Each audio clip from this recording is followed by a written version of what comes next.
It is my distinguished honor to introduce to you this evening's keynote speaker, Christopher Zanzano.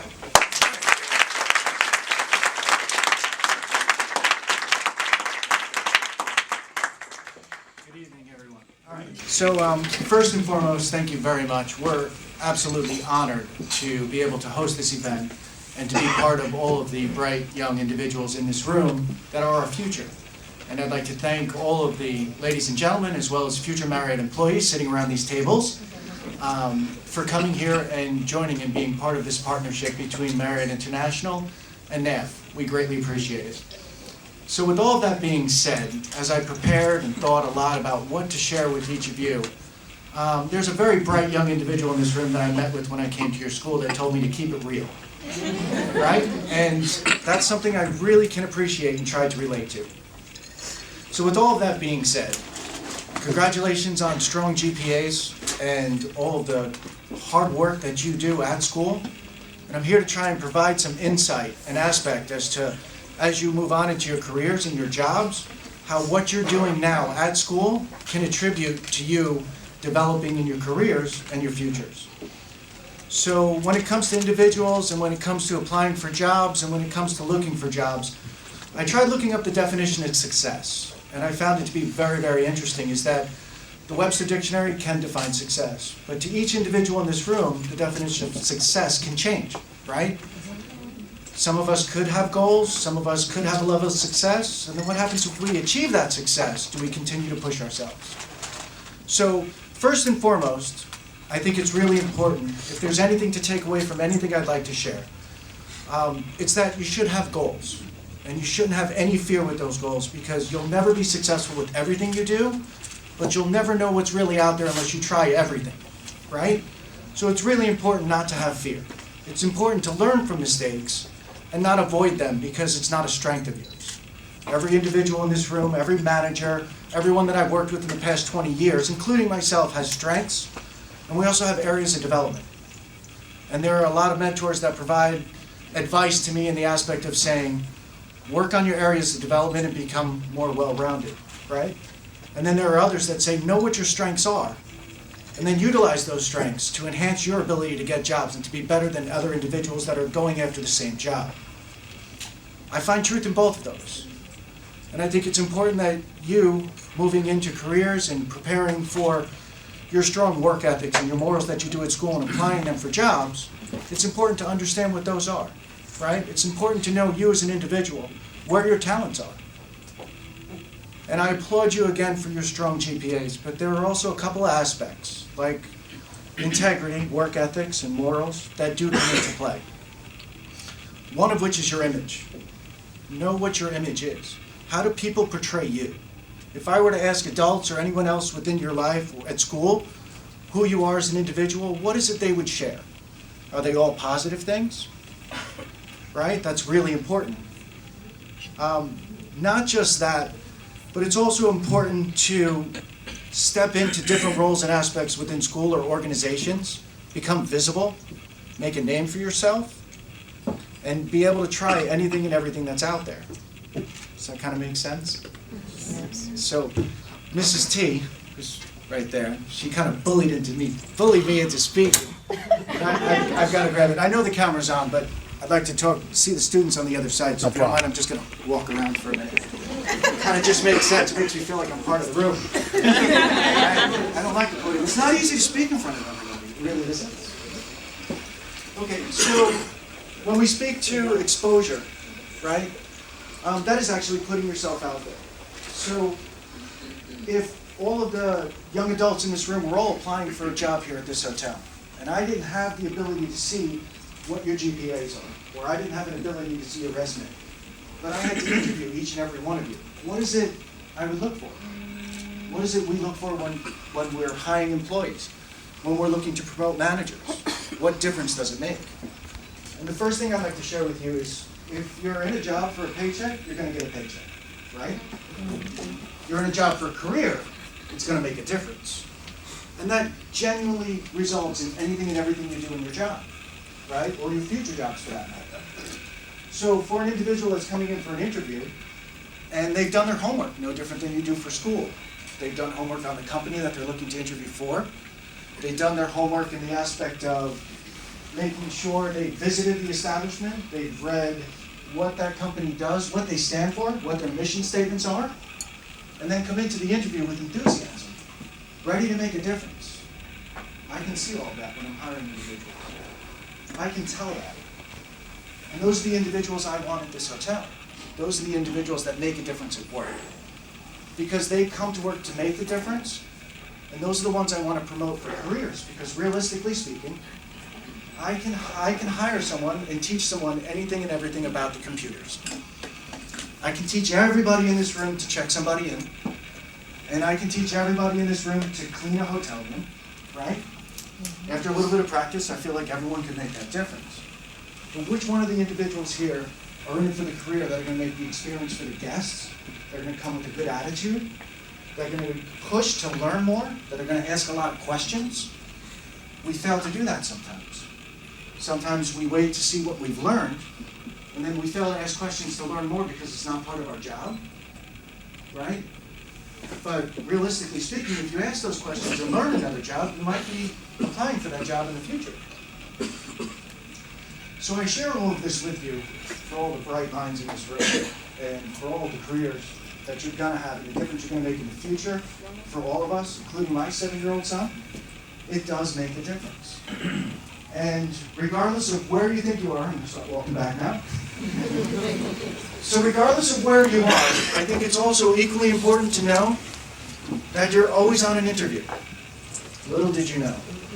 The perception that you give, the perception that other people have of you, makes a significant impact. If I have the ability to sit down with some bright young minds and have some great ideas and share their input, which of course again goes back to putting yourself out there, not having any fear. You can't have fear in this world. Because if you do, someone else is going to take the job that you want. It's very, very simple. And you always want to be first, right? There is no second in a foot race. There is, but they're not the ones with the job. So it's important to know that. It's important to know that everything you do makes a difference. So if I have the ability to speak with someone, and they have some bright ideas, they throw themselves out there in the aspect of sharing, or have some great questions to learn and inquire more about it, that's going to make an impression on me. It will also make an impression on a lot of future bosses out there for you. And those future bosses, you may not know it, but they're the ones that you interact with when you walk into the building. They're the ones that may cross your paths as you're outside getting lunch. You don't know. But how you portray yourself and the image you leave and the impact that you have on other individuals could be the individual that's going to promote you to the next job.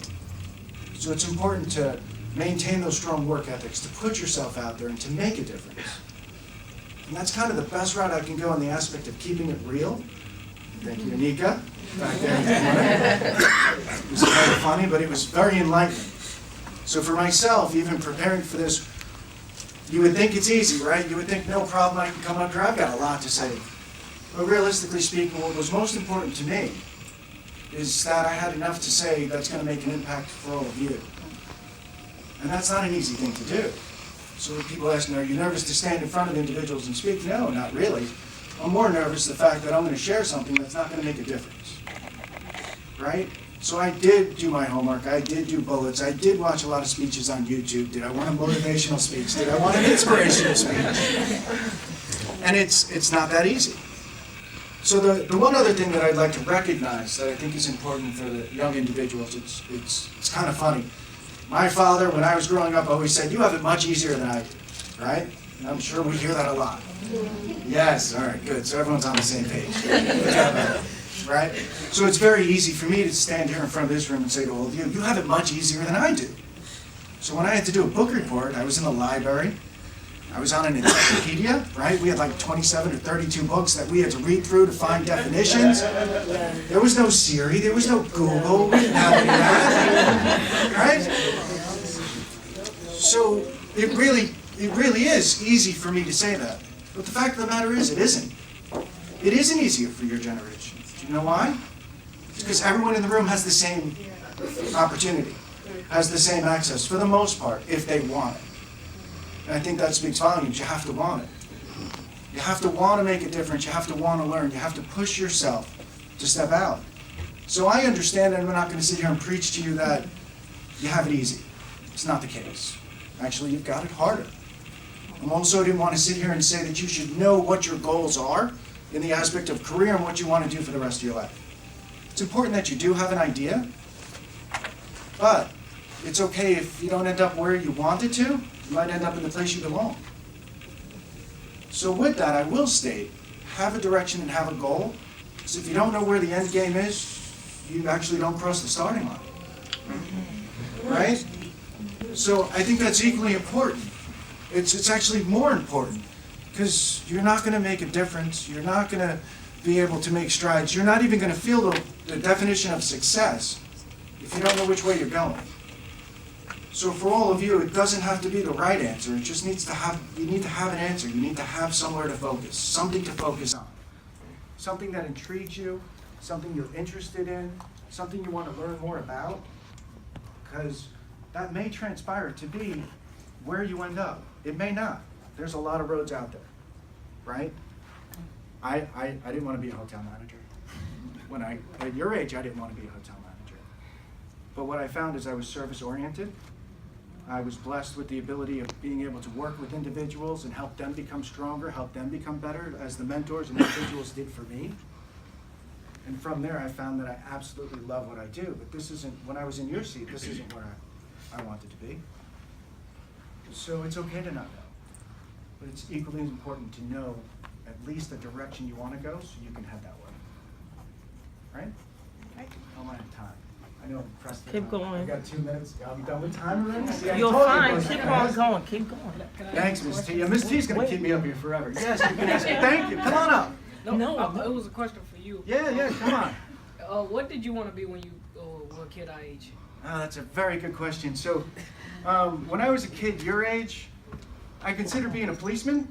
So I thought that was very cool. I wanted to be the law, right? I wanted to be the man. I thought that was cool. The other of which was numbers. I really like numbers. I've always liked numbers all my life. So I was born with a learning disability, just to share a little insight about me as an individual. So I was certified by the state with a learning disability at a young age, and primarily in reading comprehension. So what that meant is that was an area of development for me, and that was something I needed to overcome. It was something I needed to focus on to be better at. And as I worked on that area of development, I also recognized my strength. My strength were numbers, and my strength was being able to build rapport, being able to communicate, being able to work with individuals on an even playing field, not allowing an ego or anything else to stand in my way, being very humble, right? Because I think that makes a world of difference in being able to relate. So as I went through school and through college, I needed a job. And Marriott hired me in 1995. I was a front desk associate, and I want to say I was making $4.25 an hour. That's a true story. Right, that's a ton of money back then. I was rolling. But what I did find working at the front desk as an hourly associate, no different than any hourly job that any and all of you may be starting with, I wanted to just continue to learn more. When the supervisor came in at the front desk, I wanted to learn their job. It wasn't part of my job. No one was asking me to. No one was paying me more to do it. But I wanted to learn it. I wanted to better understand how the business worked. I wanted to be better than I was at what I was doing so I can make a difference. And I genuinely feel as I continue to apply that now, it continues to work as a great equation for success for me.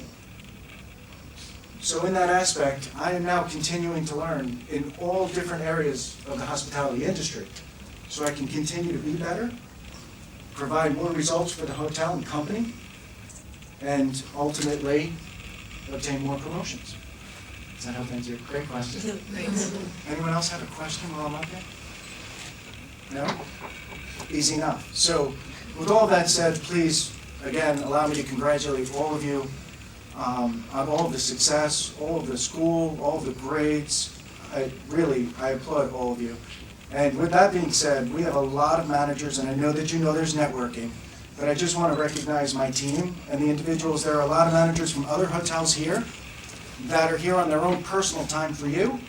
And I think that speaks volumes of the company and the individuals that we work for here at this hotel.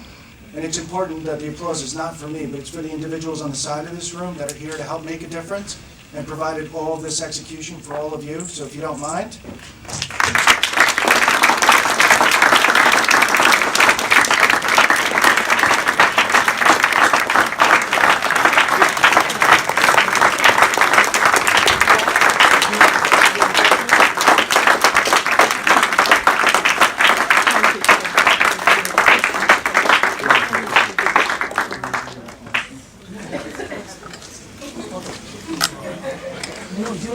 No, you Why can't am I go there? yet.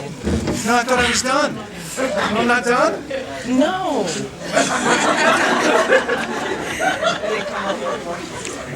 Almost. Mr. Zanzano, thank you for your inspirational words. On behalf of the Phelps NAF Academy of Engineering, I present to you this token of our appreciation for your commitment to this evening's event and your motivating message. Can you read that? Whirlwind was there. I told you. Okay, read it. It says, in recognition of your progressive partnership that has inspired student excellence, advanced innovative learning, and afforded unique experiences that foster a capacity for success. Thank you very much. And his name is on that one too.